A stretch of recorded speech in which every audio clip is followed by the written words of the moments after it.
Hello മക്കളെ, ഞാൻ നിങ്ങളുടെ അതുൽ സാർ. ടെല ക്ലാസ്സസിന്റെ യൂണിറ്റ്സ് ആൻഡ് മെഷർമെന്റ് എറർ എന്ന ഒരു ഷോർട്ട് വീഡിയോ ലെക്ചറിലേക്ക് എല്ലാ കൂട്ടുകാർക്കും സ്വാഗതം. മക്കളെ, യൂണിറ്റ്സ് ആൻഡ് മെഷർമെന്റ് എന്ന് പറയുന്നത് വളരെ ഇമ്പോർട്ടൻ്റ് ആയ ചാപ്റ്റർ ആണ്.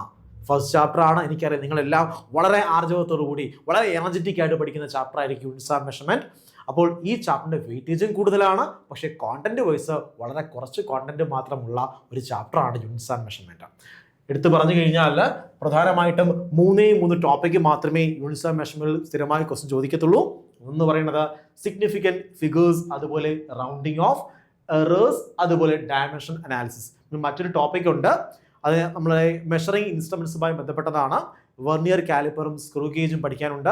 അത് നമ്മൾ എക്സ്പെരിമെന്റ് ടെക്നിക് എന്ന ഭാഗത്ത് ഡീറ്റെയിൽ ആയിട്ട് കവർ ചെയ്യുന്നതായിരിക്കും. So basically units and measurement എടുത്ത് നോക്കിക്കഴിഞ്ഞാൽ, നിങ്ങളുടെ NCERT ടെക്സ്റ്റ് എടുത്ത് നോക്കിക്കഴിഞ്ഞാൽ പ്രധാനപ്പെട്ട 3 ടോപ്പിക്കുകളാണ് അതിനകത്ത് കാണാൻ കഴിയുന്നത്. ഏതൊക്കെയാണ്? സിഗ്നിഫിക്കൻറ്റ് ഫിഗേഴ്സ്, അതുപോലെ റൗണ്ടിങ് ഓഫ്, അതുപോലെയാണെങ്കിൽ എറേഴ്സ്, ഡയമെൻഷൻ അനാലിസിസ്. ഇതിൽ മിക്കപ്പോഴും കുട്ടികൾക്കാണെങ്കിൽ കൂടുതൽ കൺഫ്യൂഷൻ ഉണ്ടാകാൻ സാധ്യതയുള്ള ടോപ്പിക് എന്ന് പറയുന്നത് എറേഴ്സ് ആയിരിക്കും. അതിന് പ്രധാന കാരണം നിങ്ങളുടെ NCERT സിലബസിലാണെങ്കിൽ, പ്രത്യേകിച്ചാണെങ്കിൽ +1 +2 പഠിച്ച സമയത്താണെങ്കിൽ നിങ്ങൾ എറേഴ്സിനെ പറ്റി അധികം ഡീറ്റെയിൽ ആയിട്ട് പഠിച്ചു കാണുകയില്ല സ്കൂൾ ക്ലാസ്സുകളിൽ. അതുകൊണ്ട് നിങ്ങൾ നീറ്റിന് പ്രിപ്പയർ ചെയ്യുമ്പോൾ ഉറപ്പായിട്ടും ബുദ്ധിമുട്ട് തോന്നാൻ സാധ്യതയുള്ള ഒരു ടോപ്പിക്കും കൂടെയാണ് എറേഴ്സ് എന്ന് പറയുന്നത്. സോ അത്തരം ആ ബുദ്ധിമുട്ടൊക്കെ എങ്ങനെ മറികടക്കാം, അത്തരം ക്വസ്റ്റ്യൻസ് വന്നു കഴിഞ്ഞാൽ, എറേഴ്സിന്റെ ക്വസ്റ്റ്യൻസ് വന്നു കഴിഞ്ഞാൽ എങ്ങനെ ഏറ്റവും എളുപ്പത്തിൽ തെറ്റുകൂടാതെ ആക്യുറേറ്റ് ആയിട്ട് സ്പീഡിൽ നമുക്ക് ആൻസർ ചെയ്യാൻ കഴിയും എന്നും നമുക്കിവിടെ നോക്കാം. സോ എറേഴ്സിനെ പറ്റി നമ്മൾ A to Z കാര്യമായിട്ട് ചർച്ച ചെയ്യാൻ പോവുകയാണ്. എറേഴ്സിന്റെ സകലമായ കോൺസെപ്റ്റുകളും ഈ ഒരു ചുരുങ്ങിയ സമയം കൊണ്ട് നിങ്ങളിലേക്ക് എത്തിക്കാൻ പോവുകയാണ്. സോ മക്കളെ, നമുക്ക് പഠിച്ചു തുടങ്ങാം എറേഴ്സ്. സോ എന്താണ് മക്കളെ എറേഴ്സ് എന്ന് പറഞ്ഞു കഴിഞ്ഞാൽ? നിങ്ങൾ പറയും സാർ തെറ്റുകളാണ്. ഫോർ എക്സാമ്പിൾ, നമ്മൾ മെഷർ ചെയ്യാൻ പോവുകയാണ്, നമ്മൾ എന്തെങ്കിലും ഒരു ക്വാണ്ടിറ്റി മെഷർ ചെയ്യാൻ പോവുകയാണ്. ഫോർ എക്സാമ്പിൾ, നമ്മൾ നീളം മെഷർ ചെയ്യാൻ പോവുകയാണ്. സോ ഞാനാണെങ്കിൽ ഇവിടെ ഒരു നീളം മെഷർ ചെയ്യാൻ പോവുകയാണ്. ഞാൻ ഈ മെഷർ നീളമാണ് ഒരു 3.6 സെൻറ്റിമീറ്റർ. ഞാൻ ഈ നീളമാണ് മെഷർ ചെയ്തത്. അപ്പോൾ എനിക്ക് ഉറപ്പായിട്ടും അറിയാം ഈ 3 എന്ന് പറഞ്ഞൊരു സർട്ടൺ വാല്യൂ ആണ്. ഇതെനിക്ക് ഉറപ്പാണ് ഈ 3 എന്ന് വാല്യൂ. പക്ഷേ ഈ 6നെ പറ്റി നോക്കിക്കഴിഞ്ഞാൽ എനിക്ക് അൺസർട്ടൺ ആണ്. അതായത് എനിക്ക് അത്ര ഉറപ്പില്ല, 6 തന്നെയാണോ എനിക്ക് ഉറപ്പില്ല. നിങ്ങൾ ഏത് മെഷർമെന്റ് എടുത്തു കഴിഞ്ഞാലും ഇതിൽ സർട്ടൺ ഫിഗറും കാണും, അൺസർട്ടൺ ഡിജിറ്റ്സും കാണും. അൺസർട്ടൺ എന്ന് പറഞ്ഞാൽ എന്താണ്? അത്ര ഉറപ്പില്ല. ഫോർ എക്സാമ്പിൾ, വേറൊരുത്തന് മെഷർ ചെയ്യുമ്പോൾ അവൻ പറയും അല്ല 3.7 ആണെന്ന് പറയാനുള്ള സാധ്യതയുണ്ട്. അല്ലെങ്കിൽ മറ്റൊരുത്തം മെഷർ ചെയ്യുമ്പോൾ, അല്ലെങ്കിൽ വീണ്ടും മെഷർ ചെയ്യുമ്പോൾ അത് 3.5 എന്ന് പറയാനുള്ള സാധ്യതയുണ്ട്. അങ്ങനെയെങ്കിൽ ഈ കിടക്കുന്ന നമ്പേഴ്സ് എന്താണ് മക്കളെ? അത് അൺസർട്ടൺ ആണ്. അത് എപ്പോഴാണെങ്കിലും ചേഞ്ച് ചെയ്യാൻ കഴിയും. പക്ഷെ ഇതെന്താണ്? സർട്ടൺ ആണ്. അങ്ങനെയെങ്കിൽ പറഞ്ഞേ, ഈ 2 ഭാഗങ്ങളിൽ ഒരു മെഷർമെന്റ് എടുക്കുമ്പോൾ അതിൽ 2 ഭാഗങ്ങളുണ്ടെന്ന് ഞാൻ പറഞ്ഞു. കുറച്ച് ഭാഗം എന്താണ്? സർട്ടൺ ആണ്, അത് തെറ്റുണ്ടാവാനുള്ള സാധ്യതയില്ല. പക്ഷേ മറ്റു ചില ഭാഗങ്ങൾ എന്തുണ്ടാവാനുള്ള സാധ്യതയുണ്ട്? തെറ്റുണ്ടാവാനുള്ള സാധ്യതയുണ്ട്. അതെന്താണ്? അൺസർട്ടൺ ആണ്. അങ്ങനെയെങ്കിൽ ഈ അൺസർട്ടൺ ഭാഗത്താണെങ്കിൽ ആര് ഒളിഞ്ഞിരിപ്പുണ്ടെന്ന് പറയും ഞാൻ? തെറ്റുകൾ ഒളിഞ്ഞിരിപ്പുണ്ട്. ഇവിടെയാണ് തെറ്റുകൾ ഒളിച്ചു വെച്ചിരിക്കുന്നത്. മനസ്സിലായോ? എന്തോ കാരണവശാൽ തെറ്റുകൾ സംഭവിച്ച ഭാഗം ഏതാണ്? ഈ ഭാഗമാണ്. ഇതാണ് അൺസർട്ടൺ ഭാഗം. ഇവിടെ അൺസർട്ടനിറ്റി ഉണ്ട്, ഇവിടെ തെറ്റുണ്ടാവാനുള്ള സാധ്യതയുണ്ട്. അങ്ങനെയെങ്കിൽ അത്തരം തെറ്റുകളെ പ്രധാനമായിട്ട് നമുക്ക് 2ആയിട്ട് ക്ലാസിഫൈ ചെയ്യാം. സോ തെറ്റുകളെ പ്രധാനമായിട്ട് നമുക്ക് 2ആയിട്ട് ക്ലാസിഫൈ ചെയ്യാം. അത് ഏതൊക്കെയാണ് മക്കളെ? നിങ്ങൾ പറയും സാർ ഞങ്ങൾക്ക് അറിയാം, അത് സിസ്റ്റമാറ്റിക് എററും റാൻഡം എററുമാണ്. ഏതൊക്കെയാണ്? സിസ്റ്റമാറ്റിക് എററും റാൻഡം എററുമാണ്.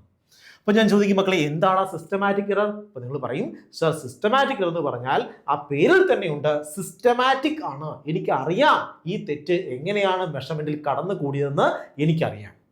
സോ എന്ത് കാരണം കൊണ്ടാണ് ഈ തെറ്റ് എൻ്റെ മെഷർമെന്റിൽ സംഭവിച്ചതെന്ന് എനിക്ക് അറിയാൻ കഴിയും. അങ്ങനെയെങ്കിൽ അത്തരം തെറ്റുകളെ വിളിക്കുന്ന പേരാണ് systematic error. We know how this error is happening in our measurement. നമ്മുടെ മെഷർമെന്റിൽ എങ്ങനെയാണ് ഈ തെറ്റ് കടന്നുകൂടിയെന്ന് നമുക്കറിയാം. അങ്ങനെയെങ്കിൽ അത്തരം തെറ്റുകളെ വിളിക്കുന്ന പേരാണ് സിസ്റ്റമാറ്റിക് എറർ. റാൻഡം എറർ എന്ന് പറഞ്ഞാൽ എന്താണ്? റാൻഡം, നമുക്കറിയില്ല എങ്ങനെയാ ഈ തെറ്റ് നമ്മുടെ മെഷർമെന്റിലേക്ക് വന്നു കയറിയത്, നമുക്കറിയില്ല. അങ്ങനെയെങ്കിൽ അത്തരം തെറ്റിനെ വിളിക്കുന്ന പേരാണ് random error. So random error എന്ന് പറഞ്ഞാൽ we don't know how this error is happening in our measurement. ഇത് എങ്ങനെ കടന്നുകൂടി, ഇത് പ്രെഡിക്റ്റ് ചെയ്യാൻ കഴിയുന്നില്ല, ഇത് എങ്ങനെ വന്നെന്ന് അറിയുന്നില്ല. അങ്ങനെയെങ്കിൽ അത്തരം തെറ്റുകളെ വിളിക്കുന്ന പേരാണ് റാൻഡം എറേഴ്സ്. സിസ്റ്റമാറ്റിക് എററിനെ നമുക്ക് പരിഹരിക്കാൻ കഴിയും. കാരണം ഇത്തരം തെറ്റുകൾ എൻ്റെ മെഷർമെന്റിൽ എങ്ങനെയാണ് കടന്നുകൂടിയെന്ന് എനിക്ക് അറിയാം. അതുകൊണ്ട് അതിനെ പരിഹരിക്കാൻ കഴിയും. റാൻഡം എററിനെ എനിക്ക് പരിഹരിക്കാൻ കഴിയില്ല. കാരണം ഈ തെറ്റുകൾ എൻ്റെ ഈ മെഷർമെന്റിൽ എങ്ങനെയാണ് കടന്നുകൂടിയെന്ന് എനിക്ക് അറിയില്ല. അതുകൊണ്ട് അതിനെ പരിഹരിക്കാനും കഴിയില്ല. സോ ചെയ്യാൻ കഴിയുന്ന മാർഗം എന്ന് പറഞ്ഞു കഴിഞ്ഞാൽ, ഞാൻ റാൻഡം എററിനെ പരിഹരിക്കണമെങ്കിൽ എന്ത് ചെയ്യണം, അല്ലെങ്കിൽ അതിനെയാണെങ്കിൽ വീണ്ടും വീണ്ടും വീണ്ടും എക്സ്പെരിമെന്റ് കണ്ടക്ട് ചെയ്യുക, വീണ്ടും എക്സ്പെരിമെന്റ് കണ്ടക്ട് ചെയ്യുക, മെഷർമെന്റ് എടുക്കുക. ഫോർ എക്സാമ്പിൾ, ഞാൻ മെഷർമെന്റ് എടുത്തു 3.6 സെന്റിമീറ്റർ, വീണ്ടും മെഷർമെന്റ് എടുത്തു ഞാൻ ആദ്യം മെഷർമെന്റ് എടുത്തു A1 3.6 സെന്റിമീറ്റർ, ഞാൻ വീണ്ടും മെഷർമെന്റ് എടുക്കുന്നു A2 which is equal to 3 എനിക്ക് കിട്ടിയപ്പോൾ 3.5 സെന്റിമീറ്റർ കിട്ടി. ഞാൻ വീണ്ടും മെഷർമെന്റ് എടുക്കണം. ഞാൻ വീണ്ടും മെഷർമെന്റ് എടുത്തപ്പോൾ 3.4 സെന്റിമീറ്റർ കിട്ടി. പിന്നീട് വീണ്ടും മെഷർമെന്റ് എടുത്തപ്പോൾ എനിക്ക് കിട്ടി 3.8 സെന്റിമീറ്റർ കിട്ടി. സോ എനിക്ക് വ്യത്യസ്ത രീതിയിൽ മെഷർമെന്റ് എടുത്തപ്പോൾ, അല്ലെങ്കിൽ ഞാൻ വീണ്ടും വീണ്ടും മെഷർമെന്റ് ആവർത്തിച്ചപ്പോൾ എനിക്ക് ഉറപ്പായിട്ട് എനിക്കറിയാം ഈ അൺസർട്ടൺ ഭാഗമാണ്, അവിടെ തെറ്റ് കടന്നു കൂടിയിട്ടുണ്ട്. സോ എനിക്ക് അറിയില്ല ഈ തെറ്റെങ്ങനെ വന്നതെന്ന് എനിക്കറിയില്ല. പിന്നെ എങ്ങനെ പരിഹരിക്കുന്നത് എങ്ങനെയാണ്? ഞാൻ എന്തുമാത്രം തവണ മെഷർമെന്റ് റിപ്പീറ്റ് ചെയ്യാമോ അത്രയും തവണ മെഷർമെന്റ് റിപ്പീറ്റ് ചെയ്യണം. അതിനുശേഷം ഈ മെഷർമെന്റിന്റെ എല്ലാം ആവറേജ് എടുക്കണം. സോ ആവറേജ് എന്ന് പറഞ്ഞു കഴിഞ്ഞാൽ നിങ്ങൾ ബാർ എന്ന് സൂചിപ്പിക്കും. ഇത് കണ്ട് ഈ വര കണ്ടാൽ നിങ്ങൾ പറയണം ആവറേജ് ആണ്. ആരുടെ ആവറേജ് ആണ്? എല്ലാ എകളുടെയും ആവറേജ്. ഇതിനെ വിളിക്കുന്ന പേരാണ് ആവറേജ് വാല്യൂ. ആരുടെയാണ്? മെഷർമെന്റിന്റെ എല്ലാം ആവറേജ് വാല്യൂ. ഇതിന് മറ്റൊരു പേരുണ്ട് ട്രൂ വാല്യൂ. ഇത് വിളിക്കും true value. So true value നമ്മൾ അതിനെ സൂചിപ്പിക്കുന്ന അക്ഷരം എ എന്ന് എഴുതി ഒരു വര ഇടും. A bar which is equal to, എങ്ങനെ കണ്ടുപിടിക്കുന്നേ? എല്ലാ എകളുടെയും A1 A2 അങ്ങനെയുള്ള എല്ലാ എകളുടെയും A4 വരെയുള്ള എല്ലാ എകളുടെയും ആവറേജ് കണ്ടുപിടിക്കണം. എണ്ണം കൊണ്ട് ഡിവൈഡ് ചെയ്യണം. എല്ലാം ആഡ് ചെയ്തിട്ട് അതിന്റെ നമ്പർ കൊണ്ട് എത്ര എണ്ണം ഉണ്ടോ ആ എണ്ണം കൊണ്ട് ഡിവൈഡ് ചെയ്യണം. അപ്പൊ നമുക്ക് കിട്ടും ട്രൂ വാല്യൂ. ഇനിയാണെങ്കിൽ ഇതാണ് കൃത്യമായ വാല്യൂ എങ്കിൽ ഈ പറഞ്ഞിരിക്കുന്ന ഓരോ ആൾക്കാരിലും തെറ്റില്ലേ?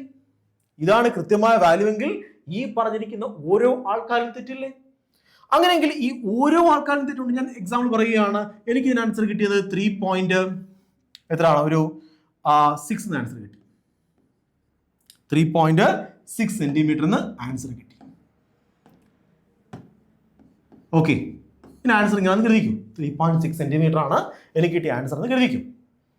3.6 സെന്റിമീറ്റർ ആണ് കറക്റ്റ് വാല്യൂ എങ്കിൽ ഞാൻ അസ്യൂം ചെയ്യുകയാണ് ഇതാണ് കറക്റ്റ് വാല്യൂ എങ്കിൽ ഈ പറഞ്ഞിരിക്കുന്ന ഓരോ വാല്യൂസിലും തെറ്റില്ലേ? ഈ പറഞ്ഞിരിക്കുന്ന ഓരോ റീഡിങ്സിലും തെറ്റില്ലേ? ഉണ്ട്. ഇവിടെ എത്ര തെറ്റുണ്ട്? നിങ്ങൾ പറയും ഇവിടെ തെറ്റില്ല സാർ. അപ്പൊ നമ്മൾ എങ്ങനെ പറയും? നോക്ക്, ഇവന്റെ തെറ്റ്, ഓരോ മെഷർമെന്റിലെയും തെറ്റ്, അതിനെ വിളിക്കുന്ന പേരാണ് ആബ്സല്യൂട്ട് എറർ. അതിനെ സൂചിപ്പിക്കുന്ന അക്ഷരമാണ് ഡെൽറ്റ എ. ഫസ്റ്റ് ആളായുണ്ട് delta A1 which is equal to 3.6. ഇതാണ് കറക്റ്റ് വാല്യൂ. ഇതാണ് നമുക്ക് മെഷർ ചെയ്ത വാല്യൂ. സോ 3.6 മൈനസ് 3.6 എത്ര കിട്ടും മക്കളെ? 0 എന്ന് കിട്ടും.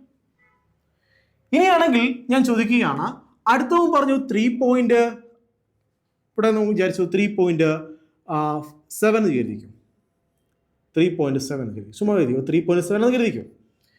3.6 ആണ് കറക്റ്റ് വാല്യൂ. നോക്കണേ, 3.6 ആണ് കറക്റ്റ് വാല്യൂ. ഒരുത്തൻ പറഞ്ഞു 3.7 എന്ന് പറഞ്ഞു, മറ്റൊരുത്തൻ പറഞ്ഞു 3.5 എന്ന് പറഞ്ഞു. അങ്ങനെ പറഞ്ഞേ ഇതിൽ ആര് പറഞ്ഞതാണ് കൂടുതൽ ശരിയായ വാല്യൂ? 3.6 ആണോ, 3.5 ആണോ, 3.7 ആണോ? ഏറ്റവും കൂടുതൽ ആക്യുറേറ്റ് ആയിട്ട് പറഞ്ഞത് ആരാണ്? 3.6 ആണ് കറക്റ്റ് വാല്യൂ എങ്കിൽ ഇതിൽ ആര് പറഞ്ഞതാണ് കൂടുതൽ ശരി? 3.5 പറഞ്ഞതാണോ 3.7 എന്ന് പറഞ്ഞവനാണോ കൂടുതൽ ശരി എന്ന് പറയുന്നത്?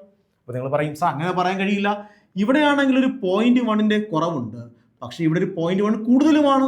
സോ 0.1 ആണ് തെറ്റ്, ഇവിടെ കുറവും കൂടുതലും പറയാൻ കഴിയില്ല. 0.1 തെറ്റുണ്ടായി, രണ്ടു പേർക്കും ഒരേപോലെ തെറ്റുണ്ടായി. ഒരാൾക്ക് മൈനസ് തെറ്റാണ് ഉണ്ടായതെങ്കിൽ അടുത്ത ആൾക്ക് പ്ലസ് തെറ്റുണ്ടായി, പക്ഷെ വാല്യൂ സെയിം ആണ്. ഞാൻ പറയും രണ്ടുപേർക്കും ഒരേപോലെയാണ് തെറ്റുണ്ടായെന്ന് പറയും. അതായത് നമ്മൾ തെറ്റുകളിൽ പോസിറ്റീവ് നെഗറ്റീവും പറയാറില്ല, രണ്ടുപേർക്കും ഒരേപോലെ തെറ്റുണ്ടായി, അതുകൊണ്ട് നമ്മൾ മോഡുലസ് കൊണ്ട് സൂചിപ്പിക്കും. അങ്ങനെയെങ്കിൽ ഓരോ ആൾക്കാരുടെയും തെറ്റ് പറഞ്ഞുകൂടെ? ഓരോ ആൾക്കാരും ഡെൽറ്റ A2 പറയാൻ നിങ്ങൾക്ക് എന്ത് ചെയ്യണം? നിങ്ങളുടെ ഈ ട്രൂ വാല്യൂ കൊണ്ട് ആരെ സബ്ട്രാക്ട് ചെയ്യണം? 3.5 മെഷേർഡ് വാല്യൂവിന് സബ്ട്രാക്ട് ചെയ്യണം. മൈനസും പ്ലസിൻ്റെ ഒന്നും ആവശ്യമില്ല, 0.1 എന്ന് കിട്ടും. മനസ്സിലാവുന്നുണ്ടോ? അത്രയും എന്താണ് സെന്റിമീറ്റർ. സോ എന്ത് ചെയ്യും? ഇങ്ങനെ വാല്യൂസ് കിട്ടത്തില്ല മക്കളെ. ഇത് ഓരോ ആൾക്കാരുടെയും തെറ്റല്ലേടാ? ആണ്, ഇത് ഓരോ ആൾക്കാരുടെയും തെറ്റാണ്. ഇങ്ങനെ ഓരോ ആൾക്കാരുടെയും തെറ്റിനെ വിളിക്കുന്ന പേരാണ് എന്തെന്ന് പറയുന്നത്? ആബ്സല്യൂട്ട് എറർ എന്ന് പറയുന്നത്. മക്കളെ ഈ ആബ്സല്യൂട്ട് എററിന്റെ എല്ലാം ആവറേജ് കണ്ടുപിടിക്കാൻ കഴിയും. ആബ്സല്യൂട്ടിന്റെ ഓരോ ആൾക്കാരുടെയും തെറ്റുകളുടെ വിളിക്കുന്ന പേരെന്താണ്? Absolute error. ഈ ആബ്സല്യൂട്ട് എററിന്റെ എല്ലാം ആവറേജ് കിട്ടും. അതിനെ വിളിക്കുന്ന പേരാണ് ആവറേജ്. ഡെൽറ്റ എകളുടെ എല്ലാം ആവറേജ്, അതിനെ വിളിക്കുന്ന പേരാണ് mean average. Absolute error. So mean absolute error എന്ന് വെച്ചാൽ എന്താണ്? ഓരോ മെഷർമെന്റിലെയും തെറ്റുകളെ വിളിക്കുന്ന പേരാണ് ആബ്സല്യൂട്ട് എറർ. അതിന്റെ എല്ലാം ആവറേജിനെ വിളിക്കുന്ന പേരാണ് ശരാശരി തെറ്റ്. ഇതെന്താണ്? ശരാശരി ശരിയായ വാല്യൂ ആണ്, ട്രൂ വാല്യൂ ആണ്. ഇതെന്താണ്? ശരാശരി തെറ്റാണ്. അങ്ങനെയെങ്കിൽ നമുക്കൊരു റേഷ്യോ പറയാം. ഇത്രയും മെഷർ ചെയ്തപ്പോൾ, ട്രൂ വാല്യൂ മെഷർ ചെയ്തപ്പോൾ എനിക്ക് ഇത്രയും തെറ്റുണ്ടായില്ലേടാ മക്കളെ? ഇത്രയും ശരാശരി തെറ്റുണ്ടായി. ഇതെന്റെ ശരാശരി ശരിയായ വാല്യൂ ആയിരുന്നു, ഇതെന്റെ ശരാശരി തെറ്റാണ്. തെറ്റുകളെല്ലാം ആവറേജ് ആണ് മക്കളെ. ഈ റേഷ്യോ വിളിക്കുന്ന പേരാണ് റിലേറ്റീവ് എറർ. ഇത് വിളിക്കും റിലേറ്റീവ് എറർ എന്ന് വിളിക്കും. അതിനെ നിങ്ങൾ 100 കൊണ്ട് മൾട്ടിപ്ലൈ ചെയ്തേ. റിലേറ്റീവ് എററിനെ നിങ്ങൾ 100 കൊണ്ട് മൾട്ടിപ്ലൈ ചെയ്താൽ നിങ്ങൾക്ക് കിട്ടും പെർസെൻറ്റേജ് എറർ. കിട്ടും മക്കളെ പെർസെൻറ്റേജ് എറർ. ഓക്കെ ആണോ? സോ എന്താണ് എറർ എന്ന് പറഞ്ഞു കഴിഞ്ഞാൽ മെഷർമെന്റിലെ തെറ്റാണ്. അൺസൺ ഭാഗത്ത് തെറ്റുണ്ടാവാൻ സാധ്യതയുണ്ട്. അത്തരം തെറ്റുകളെ പ്രധാനമായി രണ്ടായിട്ട് ക്ലാസിഫൈ ചെയ്യാം: സിസ്റ്റമാറ്റിക് എററും റാൻഡം എററും. സിസ്റ്റമാറ്റിക് എറർ എന്ന് പറഞ്ഞു കഴിഞ്ഞാൽ ഈ തെറ്റ് എങ്ങനെ ഉണ്ടായെന്ന് നമുക്കറിയാം, റാൻഡം എറർ എങ്ങനെ ഉണ്ടായെന്ന് അറിയത്തില്ല. അതുകൊണ്ട് നമ്മൾ എന്ത് ചെയ്യും? അതിൻ്റെ എല്ലാം ആവറേജ് എടുക്കും, അതിനെ ട്രൂ വാല്യൂ എന്ന് വിളിക്കും. ട്രൂ വാല്യൂ ആണ് കറക്റ്റ് വാല്യൂ എങ്കിൽ ഈ പറയുന്ന ഓരോ മെഷർമെന്റിലും തെറ്റുണ്ടായിരിക്കും. ആ തെറ്റുകളെ വിളിക്കുന്നവരാണ് ആബ്സല്യൂട്ട് എറർ എന്ന് പറയുന്നത്. ആബ്സല്യൂട്ട് എററിന്റെ എല്ലാം ആവറേജിനെ വിളിക്കുന്നവരാണ് ശരാശരി തെറ്റ് അഥവാ മീൻ ആബ്സല്യൂട്ട് എറർ എന്ന് പറയുന്നത്. Mean absolute error divide by true value വിളിക്കുന്ന പേരെന്താണ്? Relative error. റിലേറ്റീവ് എററിനെ 100 കൊണ്ട് മൾട്ടിപ്ലൈ ചെയ്യും, നമുക്ക് കിട്ടും പെർസെൻറ്റേജ് എറർ. ഓക്കെ ആണോ? സോ ഇത് വളരെ സിമ്പിളായ ഒരു ഭാഗമാണ് എറർ എന്ന് പറയുന്നത്. ഇനിയാണെങ്കിൽ എറർ എങ്ങനെയാണ് കാൽക്കുലേറ്റ് ചെയ്യുന്നത്? ഇതിന്റെ കാൽക്കുലേഷൻ എന്ന് പറഞ്ഞു കഴിഞ്ഞാൽ പ്രോബ്ലം ചെയ്യേണ്ടി വരും. നമ്മൾ പ്രോബ്ലം ചെയ്യാൻ പോവുകയാണ്. 2 ടീച്ചർ മെത്തേഡിൽ നമ്മൾ പ്രോബ്ലം ചെയ്യാൻ പോവുകയാണ്. എങ്ങനെയാണ് ഇതിന്റെ പ്രോബ്ലംസ് വരുന്നത്? എല്ലാ ടൈപ്പ് പ്രോബ്ലം ഇവിടെ ചെയ്ത് കാണിക്കും. സോ പ്രോബ്ലത്തേക്ക് വരുമ്പോൾ നമുക്ക് മനസ്സിലാകും എങ്ങനെയാണ് ക്വസ്റ്റ്യൻ ചോദിക്കുന്നതെന്നും അത് എങ്ങനെയാണ് പെട്ടെന്ന് ആൻസറിലേക്ക് എത്തിച്ചേരുന്നതെന്നും. ഓക്കെ മക്കളെ, ശരി, നമുക്ക് പ്രോബ്ലത്തിലേക്ക് മൂവ് ചെയ്യാം. ഓക്കെ, നമ്മുടെ ക്വസ്റ്റ്യൻ ആണ് ഇത്. Intervals measured by a clock given the following readings 1.25, 1.24, 1.27, 1.21 and 1.28 seconds. നോക്കൂ മക്കളെ, ഇവിടെയാണെങ്കിൽ ഇന്റർവെൽ മെഷർ ചെയ്യുകയാണ്. ക്ലോക്ക് വെച്ചാണെങ്കിൽ നമ്മൾ ഇന്റർവെൽ മെഷർ ചെയ്തു. ഒരു ടൈം ഇന്റർവെലാണ് മെഷർ ചെയ്തേക്കുന്നത്. അപ്പോൾ ഈ കുറേ റീഡിംഗ് കിട്ടി. 1, 2, 3, 4, 5 റീഡിംഗ് കിട്ടിയിട്ടുണ്ട്. അപ്പോൾ ഞാൻ വീണ്ടും മെഷർമെന്റ് റിപ്പീറ്റ് ചെയ്തതിന് വേണ്ടിയാണ്. റാൻഡം എററിനെ ഒഴിവാക്കാനായിട്ട് നമ്മൾ എന്ത് ചെയ്യും? ആ മെഷർമെന്റ് വീണ്ടും റിപ്പീറ്റ് ചെയ്യും. അങ്ങനെയെങ്കിൽ എന്റെ മെഷർമെന്റ് ഉണ്ടായ പെർസെൻറ്റേജ് എറർ എത്രയെന്നാണ് question. Percentage relative error, percentage error എത്രയെന്നാണ് ക്വസ്റ്റ്യൻ. ഓക്കെ, ഇത് എങ്ങനെ ചെയ്യാം? പറഞ്ഞു എങ്ങനെ ചെയ്യാം ആദ്യത്തെ ടീച്ചറെ? നമുക്ക് ഓൾറെഡി 5 വാല്യൂസ് തന്നിട്ടുണ്ട്. 5 തവണ നമ്മൾ നോക്കിയത് തന്നിട്ടുണ്ട്. 1.25 ഉണ്ട്, 1.24 ഉണ്ട്, 1.27, 1.21, 1.28 ഉണ്ട്. അപ്പോൾ ആദ്യം നമ്മൾ എന്ത് കണ്ടുപിടിക്കണം? ഇതിന്റെ ഒരു മീൻ വാല്യൂ കണ്ടുപിടിക്കണം. ഇത്രയും റീഡിങ്സിന്റെ ഒരു മീൻ വാല്യൂ കണ്ടുപിടിക്കണം. ആ മീൻ വാല്യൂ വിളിക്കുന്ന പേരെന്താണ്? True value. So true value അഥവാ മീൻ വാല്യൂ കണ്ടുപിടിക്കണം. സോ ഞാൻ എഴുതാൻ പോവാണ്, മീൻ വാല്യൂ എഴുതാൻ പോവാണ്. Mean value which is equal to എല്ലാം ആഡ് ചെയ്യണം, എന്നിട്ട് എണ്ണം കൊണ്ടിട്ട് ചെയ്യണം, ഡിവൈഡ് ചെയ്യണം. സോ പറഞ്ഞേ 1.25 plus 1.24 plus 1.27 plus 1.21 plus 1.28 divided by 5. Divide by 5. 5 ആൾക്കാരുണ്ട്, അപ്പോൾ 5 കൊണ്ട് ഡിവൈഡ് ചെയ്യും.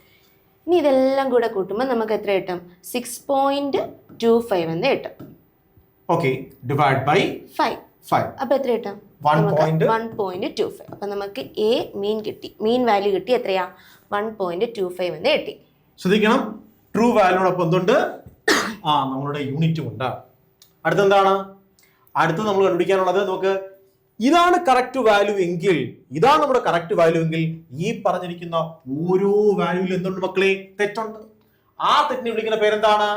അബ്സല്യൂട്ട് എറർ എന്ന് പറയും. അത്തരം തെറ്റിനെ വിളിക്കുന്ന പേരെന്താണ്? Absolute error. സോ എങ്ങനെയാണ് അബ്സല്യൂട്ട് എറർ കണ്ടുപിടിക്കുന്നത് ടീച്ചറെ? നമുക്കിപ്പോൾ കിട്ടിയ മീനിന്ന് ഓരോ മെഷേർഡ് വാല്യൂ കുറച്ചാൽ മതി. അപ്പോൾ ഓരോരുത്തരുടെയും എറർ നമുക്ക് കിട്ടും. അതിന് പോസിറ്റീവ് വാല്യൂ ഇല്ല, നെഗറ്റീവ് വാല്യൂ ഇല്ല, മാഗ്നിറ്റ്യൂഡ് മാത്രം എടുത്താൽ മതി. മാഗ്നിറ്റ്യൂഡ് മാത്രം എടുത്താൽ മതി. സോ ഒന്നാമത്തെ ആളുടെ തെറ്റ്, ഒന്നാമത്തെ മെഷർമെന്റ് തെറ്റ് എങ്ങനെ കണ്ടുപിടിക്കാൻ പറ്റും? നമ്മളുടെ വാല്യൂ എത്രയാണ്? 1.25. അതിൽ നിന്നുള്ള മെഷേർഡ് വാല്യൂ അതും 1.25 ആണ്. അപ്പൊ അവിടുത്തെ എറർ ഒന്നും ഇല്ല, അവിടെ എറർ ഒന്നുമില്ല, അവിടെ സീറോ എറർ ആണ്. ഓക്കെ, അടുത്ത ഇനി അടുത്ത മെഷർമെന്റിന്റെ അബ്സല്യൂട്ട് എറർ കണ്ടുപിടിക്കണം. സോ ഡെൽറ്റ A2 കണ്ടുപിടിക്കണം. കണ്ടോ, ഇത് ഒരു ടൈം കൺസ്യൂമിംഗ് പ്രോസസ് ആണ്. നിങ്ങൾ എന്ത് ചെയ്യണം? ശ്രദ്ധിച്ച് വേഗം ഫസ്റ്റ് ഒരു ക്വസ്റ്റ്യൻ ചെയ്യുമ്പോഴേ ഉള്ളൂ, പിന്നെ അവർക്ക് ഈസി ആയിട്ട് ഇങ്ങനെ ചെയ്ത് നമ്മളിപ്പോ പറയുന്നോണ്ടാണ് ഇതൊരു ടൈം മാറുന്നത്. കറക്റ്റ്. സെക്കൻഡ് മെഷേർഡ് വാല്യൂ എന്ന് പറയുമ്പോൾ 1.24. അപ്പോൾ 1.24. അപ്പോൾ നമുക്ക് ആൻസർ കിട്ടും 0.01 ആൻസർ കിട്ടും. ഇനി മൂന്നാമത്തെ അബ്സല്യൂട്ട് എറർ ഡെൽറ്റ A3 1.25. മറ്റേത് എത്ര? 1.27 ആണ് അവിടുത്തെ മെഷേർഡ് വാല്യൂ. 0.02. ഡെൽറ്റ A4 എടുക്കുമ്പോൾ സെയിം ഇതുപോലെ 1.25 നമ്മൾ എത്ര കുറയ്ക്കണം? 1.21 കുറയ്ക്കണം. അപ്പം നമുക്ക് എത്ര കിട്ടും? 0.04 സെക്കൻഡ് എന്ന് കിട്ടും. ഇനി അടുത്ത ആകുമ്പോൾ നമുക്ക് ഡെൽറ്റ A5 എടുക്കുമ്പോൾ നമ്മുടെ വാല്യൂ എത്രയാണ്? 1.25. അതിൽ നിന്ന് മെഷേർഡ് വാല്യൂ ആയിട്ടുള്ള 1.28 കുറയ്ക്കണം. അപ്പം നമുക്ക് 0.03 എന്ന് എടുത്താൽ. നമ്മളിവിടെ ശ്രദ്ധിക്കേണ്ടത് നമ്മൾ മാഗ്നിറ്റ്യൂഡ് മാത്രമേ എടുക്കൂ, സൈൻ ഒന്നും എടുക്കത്തില്ല. സോ നമുക്ക് ഓരോ ആൾക്കാരുടെയും എന്ത് കണ്ടുപിടിച്ചു? നമ്മൾ തെറ്റ് കണ്ടുപിടിച്ചു അല്ലേ? ഓരോ ആൾക്കാരുടെയും തെറ്റ് കണ്ടുപിടിച്ചു. ഇനി അങ്ങനെയെങ്കിൽ നമുക്ക് ശരാശരി തെറ്റ് കണ്ടുപിടിക്കാമല്ലോ. ഡെൽറ്റ A മീൻ എടുക്കും. നമ്മുടെ തെറ്റിന്റെ ആവറേജ് വാല്യൂ നമുക്ക് എടുക്കണം. അപ്പൊ ഇതെല്ലാം കൂടെ കൂട്ടും. എത്രയുണ്ട്? 0 plus 0.01 plus 0.02 plus 0.04 plus 0.03 divided by എത്ര പേരുണ്ട്? 5. അപ്പോൾ ഡിവൈഡ് ബൈ 5. അപ്പൊ ഇതെല്ലാം കൂടെ കൂട്ടുമ്പോൾ നമുക്ക് എത്ര കിട്ടും? 0.1 എന്ന് കിട്ടും. 0.1 ഡിവൈഡഡ് ബൈ 5. ഇതാണ് നമ്മുടെ ഡെൽറ്റ A മീൻ എന്ന് പറയുന്നത്. അതായത് നമ്മുടെ ശരാശരി തെറ്റിന്റെ വാല്യൂ കണ്ടുപിടിച്ചു. നമുക്ക് അതിനെ ഇങ്ങനെ എഴുതാം, ബാർ ഇട്ട് എഴുതാം, ഇങ്ങനെ എഴുതാം. ഓക്കെ, സോ ഡെൽറ്റ A മീൻ കണ്ടുപിടിച്ചു. അതായത് ശരാശരി തെറ്റ് കണ്ടുപിടിക്കുന്നു. മീൻ അബ്സല്യൂട്ട് എറർ, അബ്സല്യൂട്ട് എല്ലാം തെറ്റ് കണ്ടുപിടിച്ചു. അതിനുശേഷം എന്ത് ചെയ്യണം? റിലേറ്റീവ് കണ്ടുപിടിക്കാൻ കഴിയും. നമുക്ക് ഇവിടെ ചോദിച്ചിട്ടുള്ള പെർസെന്റേജ് റിലേറ്റീവ് എറർ ആണ്.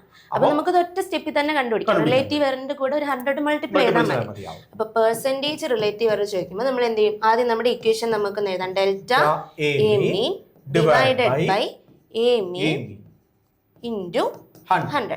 ഇവിടെ ഇപ്പൊ റിലേറ്റീവ് എറർ ചോദിച്ചിട്ടുണ്ടെങ്കിൽ നമ്മൾ 100 മൾട്ടിപ്ലൈ ചെയ്യത്തില്ല. പെർസെന്റേജ് ചോദിച്ചുകൊണ്ട് 100 മൾട്ടിപ്ലൈ ചെയ്യും. ഇനി ഡെൽറ്റ A മീൻ എന്ന് പറയുമ്പോൾ എത്രയാ? 0.1 ഡിവൈഡഡ് ബൈ 5 ഡിവൈഡഡ് ബൈ ആരുണ്ട്? 1.25. അപ്പൊ ഇൻറ്റു 1.25 ഇൻറ്റു 100. നമുക്ക് ഇത് ചെയ്യുമ്പോൾ മനസ്സിലാവും. 0.1 ഇൻറ്റു 100 എന്ന് പറയുമ്പോൾ എത്രയാ? 10 ഡിവൈഡഡ് ബൈ 5 ഇൻറ്റു 1.25 6.25. ഇനി നമ്മൾ ചെയ്ത് നോക്കേണ്ട ആവശ്യം കൂടി ഇല്ല. നമുക്കറിയാം 10/6.2 ഏകദേശം ആണെങ്കിൽ 1.6 എന്ന് കിട്ടും അല്ലേ? 1.6% ആൻസർ കിട്ടും. കാര്യം 10 ഡിവൈഡ് ബൈ 6 എന്നാണ്. നമുക്കറിയാം 1 ആണ് ആദ്യം വരുന്നത്. സോ 1 something വരുന്നത് എത്ര ഉണ്ട്? ഒരു ആൻസറേ ഉള്ളൂ. അപ്പൊ നമുക്ക് അതിക്കുള്ള 1.2 എന്നോ കിടപ്പുണ്ടെങ്കിൽ നമ്മൾ എന്ത് ചെയ്യണം? ചെയ്ത് നോക്കേണ്ടി വരും. ഓക്കെ, ശരി. അപ്പോൾ എനിക്ക് തോന്നുന്നു ഈ ക്വസ്റ്റ്യൻ എങ്ങനെയാണ് ചെയ്യുന്നവർക്ക് മനസ്സിലായിട്ടുണ്ട്. അങ്ങനെയെങ്കിൽ അടുത്ത ക്വസ്റ്റ്യൻ നമുക്ക് ഇത് നമ്മുടെ എറേഴ്സിന്റെ ഒരു ബേസ് ലെവൽ ക്വസ്റ്റ്യൻ ആണ്. അതായത് നമ്മളിപ്പോൾ പഠിച്ചിട്ടുള്ള അബ്സല്യൂട്ട് എററും ജസ്റ്റ് വേറെ ഒന്നും ഇല്ലാതെ അത് വെച്ച് കാൽക്കുലേഷൻ മാത്രമേ ഇച്ചിരി ഉള്ളൂ. ഓക്കെ, അങ്ങനെയെങ്കിൽ അടുത്ത ക്വസ്റ്റ്യനിലേക്ക് മൂവ് ചെയ്യാം.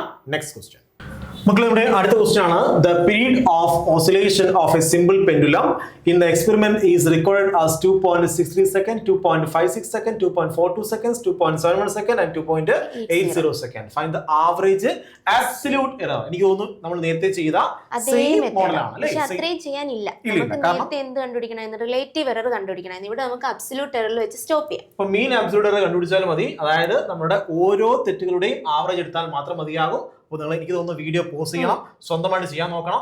നേരത്തെ ചെയ്ത സെയിം മോഡൽ ക്വസ്റ്റ്യൻ മക്കളെ സ്വന്തമായി ചെയ്യാൻ നോക്കുക. ആ സമയം കൊണ്ട് നമുക്ക് ചെയ്ത് നോക്കാം. ഈ ക്വസ്റ്റ്യൻ ചെയ്ത് അവർക്ക് ഈ ഒരു കൺസെപ്റ്റ് തന്നെ ക്ലിയർ ആകും. കാരണം രണ്ട് അതേ മോഡലുള്ള ക്വസ്റ്റ്യൻസ് തരാം.